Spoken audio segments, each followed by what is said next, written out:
میرے ایک ہندوستان کے دوست مجھ سے کہہ رہے تھے کہ روز عاشور ان کے امام بارگاہ سے جلوس نکل کر جاتا ہے کربلا میں، بنارس کے شہر کی بات کر رہے تھے۔ کہتے ہیں کہ ہم عاشور کے جلوس سے آگے آگے جا رہے تھے تاکہ انتظامات راستے کے دیکھ سکیں، صفائی ستھرائی۔ تو کہتے ہیں کچھ آگے گئے تو ایک چارراہے پر ہزاروں کی تعداد میں ہندو عورتیں کھڑی تھیں۔ کہتے ہیں ہم جب اور قریب گئے تو ایک عجیب بات نظر آئی کہ سب کی گود میں دودھ پیتے بچے تھے۔ کہنے لگے جب ہم قریب سے گزرنے لگے تو ایک عورت کی آواز آئی، بھائی مسلمان لگتے ہو؟ تو میں نے کہا ہاں مسلمان ہے۔ کہنے لگے مسلمان ہو تو بتاؤ بابا حسین کا جلوس کب آئے گا؟ مولانا کہتے ہیں میں نے ان سے کہا تمہیں بابا حسین کے جلوس کا کیوں انتظار ہے؟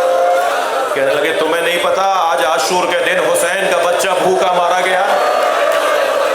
آج جب تک تعزیے دفنا نہ دیے جائیں ہم اپنے بچوں کو دودھ نہیں پلاتے۔